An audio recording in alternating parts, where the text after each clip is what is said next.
I don't know about you, but I hear this term all the time. American heritage brand. But what exactly does it mean?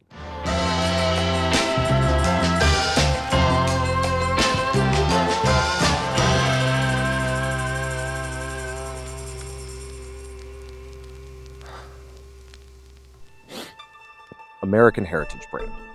What qualifies as heritage? Just being old? Is it something to do with workwear? Is it an exercise in nostalgia?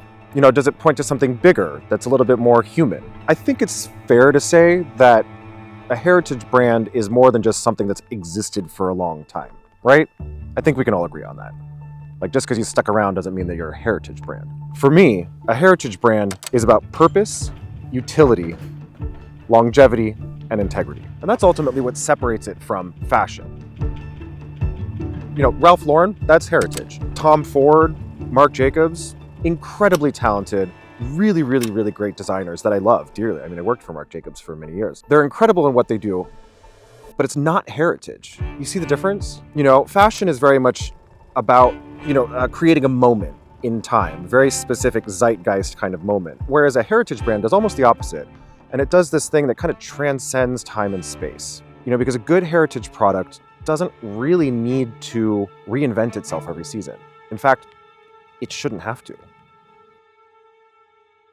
Let's look at some footwear, for example. Probably the epitome of a heritage boot, Red Wings.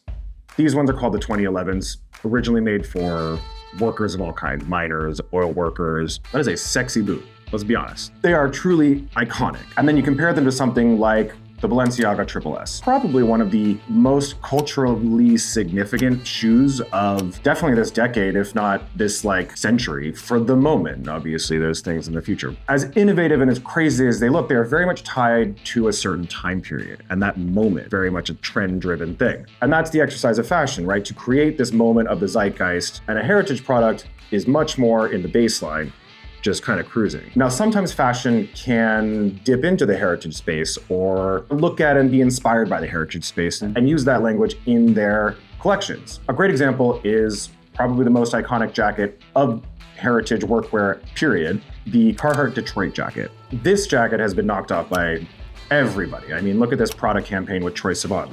That is the Carhartt jacket, even with all the little rips, vintage thing. Or they even used it in a Miu Miu collection in all of these cool ways, paired with all this cool women's wear, and it was a great, great, great collection. It looked so cool. But that was very much a one-season thing, right? It was this peak little moment and a conversation piece, and you move on to the next one. You keep innovating. At the end of the day, a heritage brand is not about chasing trends or something cool. It's a completely different exercise. Heritage brands were made for work, for ranchers and cowboys and rodeo, carpenters, miners, hunting and fishing, real garments that served a purpose in someone's life. They're made for guys fixing their car in their driveway or chopping wood in the forest. Clothes for real people living their very real lives in very real situations. And it's not because it's cool. It's more out of some kind of a necessity. You hear me? At the end of the day, a heritage product is built to last, right? It's that belt that gets handed down for generations, or that jacket that you steal from your grandfather. It's your favorite thing. Or those jeans that just get better and better every single time you wear them. And it's got nothing to do with price. It's something else.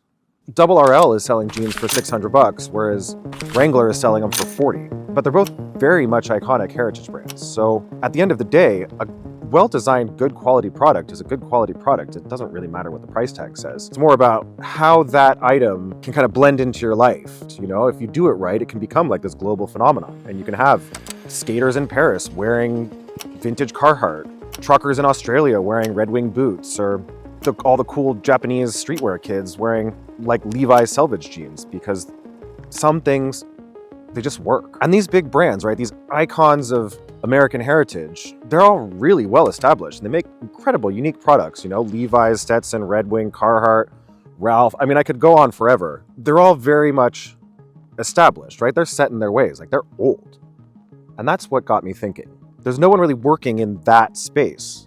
There's not anyone creating something from scratch that uses the language of heritage to build something for a new generation, that really defines a new voice and a new kind of man of today. And that's why I started Phipps. Now, we might be a newcomer in the fashion space, right? Phipps is a baby compared to these brands that are 100 plus years old. But that's what makes this journey so exciting. I'm really determined to prove that this little sustainably focused killer menswear brand that I believe in can grow to really carve a space against these giants. I've never been afraid of an uphill battle. I've never been afraid of hard work.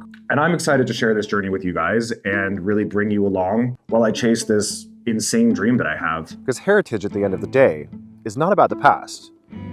It's about creating something so powerful that it's worth remembering in the future. Definitely like, subscribe, join the newsletter, check the website, follow us on Instagram on all the accounts. There's a TikTok. Everything really helps. And I appreciate you guys all helping out. My name is Spencer Phipps, and I'm building the next great American heritage brand.